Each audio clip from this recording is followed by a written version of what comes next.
sana, Allah Subhanahu wa Ta'ala berfirman, "Dan Tuhanmu menciptakan dan memilih apa yang Dia kehendaki. Bagi mereka manusia tidak ada pilihan." Al-Quran Surah Al-Qasas ayat 68. Allah telah memilih Mekah dan Madinah sebagai kota suci dan memberkahi negeri Syam. Lalu dari seluruh wilayah Syam, Allah Subhanahu wa Ta'ala memilih Masjidil Aqsa sebagai mutiara negeri Syam.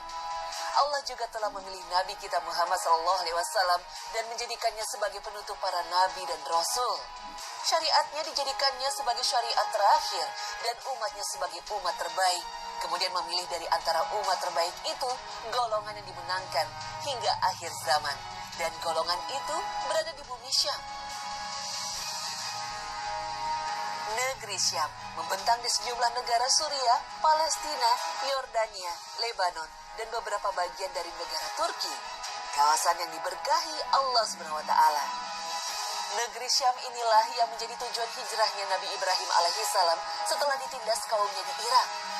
Allah Subhanahu wa Ta'ala berfirman, "Dan kami selamatkan dia Ibrahim dan Lut ke sebuah negeri yang telah kami berkahi untuk seluruh alam." Al-Quran Surah Al-Anbiya ayat 71. Dulu Nabi Musa alaihissalam pernah memerintahkan kaumnya untuk memasuki tanah suci Palestina yang merupakan bagian dari Syam. Nabi Musa memerintahkan mereka untuk menaklukkan negeri Palestina dengan memerangi kaum Amalek dan membersihkan tanah suci dari dosa-dosa mereka. Namun kaum Nabi Musa tidak mau patuh, tidak mau berjihad. Inilah yang dikeluhkan Nabi Musa alaihissalam kepada Allah Subhanahu wa Ta'ala dengan mengatakan, "Ya Tuhanku, aku hanya menguasai diriku sendiri dan saudaraku. Sebab itu pisahkanlah antara kami dengan orang-orang yang fasik itu." Al-Quran Surah Al-Ma'idah ayat 25. Saat ajalnya sudah hampir tiba, Nabi Musa berdoa kepada Allah agar didekatkan ke tanah suci sejauh lemparan batu agar mendapatkan sifat kesuciannya. Lalu dimakamkan di dekat kota suci. Namun hingga kini tak diketahui dengan pasti makamnya. Namun Nabi SAW pernah bersabda, "Seandainya aku berada di sana, niscaya akan kuberitahu kuburannya kepada kalian, yaitu di atas bukit pasir berwarna merah." Begitu mulianya negeri Syam.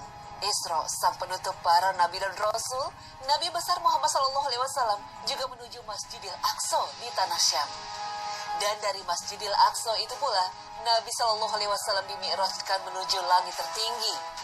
Allah Subhanahu wa Ta'ala berfirman, "Maha suci Allah yang telah memperjalankan hambanya Muhammad pada malam hari dari Masjidil Haram ke Masjidil Aqsa yang telah kami berkahi sekelilingnya." Al-Quran Surah Al-Isra ayat 1. Kalimat yang telah kami berkahi sekelilingnya dalam ayat ini menunjukkan bahwa Masjidil Aqsa dan negeri-negeri di sekitarnya adalah negeri-negeri yang diberkahi. Namun kondisi terkini negeri Syam ini sungguh sebuah ironi. Sebagai negeri yang diberkahi, belakangan kawasan ini terus bergejolak dan selalu diliputi oleh perang. Lalu di manakah keberkahan itu? Palestina yang dikuasai Israel terus bergejolak sejak lebih dari setengah abad silam. Hingga kini, krisis ini terus bergulir. Ribuan korban berjatuhan dan jutaan lainnya mengungsi, bahkan tak pernah bisa kembali ke negeri asalnya. Sekalipun tercabik-cabik perang dan konflik tak berujung, keberkahan negeri Syam tetap disandang negeri ini. Sebagian ulama menegaskan, keberkahan yang dimaksud di sini adalah keberkahan spiritual karena menjadi tempat para nabi dan orang-orang soleh. Demikian pula, perang yang mencabik-cabik negeri Syam, Suriah, dan Palestina bisa menjadi proses penyaringan bagi orang-orang yang imannya benar-benar tulus dan kuat. Sehingga negeri Syam akan menjadi negeri pilihan yang disebut Rasul SAW sebagai tempat berkumpulnya orang-orang yang beriman. Rasul pernah menyampaikan pada kita, perkaranya akan berubah menjadi berkelompok dan golongan. Kelompok di Syam, lalu kelompok di Yaman, dan kelompok di Irak. Ibnu Hawalah berkata, "Ya Rasulullah, pilihlah untuk saya jika seandainya aku menjumpainya." Beliau bersabda, "Wajib atasmu untuk memilih kelompok yang berada di Syam. Sesungguhnya itulah negeri pilihan Allah yang Allah pilih menjadi negeri bagi hambanya. Dan jika engkau enggan, maka pegangilah Yaman. Lantas penuhilah tempat minum kalian. Sesungguhnya Allah telah menjamin keamanan bagiku dengan penduduk Syam serta negerinya. Hadis riwayat Abu Daud. Rasul Shallallahu Alaihi Wasallam bersabda, sesungguhnya aku melihat penyangga Al-Quran dicabut dari bawah tempat duduknya. Lalu ketika aku lihat, maka aku mendapati ada cahaya yang memanjang sampai pada negeri Syam. Ketahuilah bahwa keimanan kembali kepada Syam jika terjadi fitnah. Hadis riwayat Hakim. Yang dimaksud dengan penyangga Al-Quran dan Islam ialah yang dijadikan untuk bersandar, dan mereka itu adalah orang-orang yang menegakkan Al-Quran serta ajaran Islam. Penjelasan Ibnu Taimiyah menarik untuk disimak. Di negeri Syam, segala kebaikan akan terkumpul.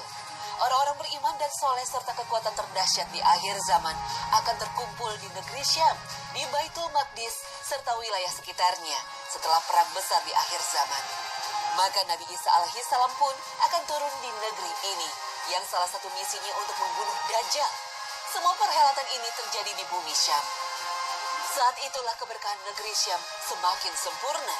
Keberkahan dunia dan keberkahan spiritual karena menjadi negeri tempatnya para nabi dan orang-orang soleh.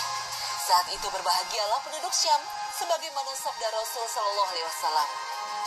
Berbahagialah bagi penduduk Syam, beruntunglah bagi penduduk Syam. Aku bertanya, apa alasannya? Beliau menjawab, karena para malaikat mengepakkan sayap menaungi negeri Syam. Hadis riwayat Tirmizi dan Ahmad. Rasul Shallallahu Alaihi Wasallam bersabda, apabila kerusakan terjadi pada penduduk Syam, maka sudah tidak ada lagi kebaikan bagi kalian. Senantiasa akan ada di kalangan umatku yang ditolong, yang tidak akan merasa terganggu dari orang yang menyakitinya sampai tegak hari kiamat. Hadis riwayat Tirmizi dan Ahmad. Dalam redaksi Imam Muslim dibawakan sebuah riwayat dari sahabat Sa'ad bin Abi Waqqas radhiyallahu anhu bahwa Nabi Shallallahu Alaihi Wasallam bersabda, senantiasa penduduk barat berada di atas kebenaran sampai tegaknya hari kiamat. Hadis riwayat Muslim. Penduduk barat yang dimaksud dalam hadis ini ialah penduduk negeri Syam. Maka pantas jika Nabi Shallallahu Alaihi Wasallam juga menyebut negeri Syam sebagai negeri tempat berkumpulnya seluruh makhluk di hari kiamat kelak. Inilah yang disebutkan Imam Ahmad dalam riwayatnya. Maka dari sini mereka dikumpulkan. Beliau mengulangi sebanyak 3 kali.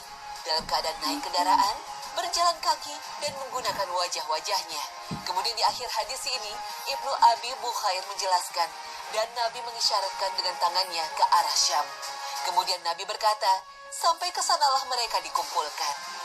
Hadis riwayat Ahmad.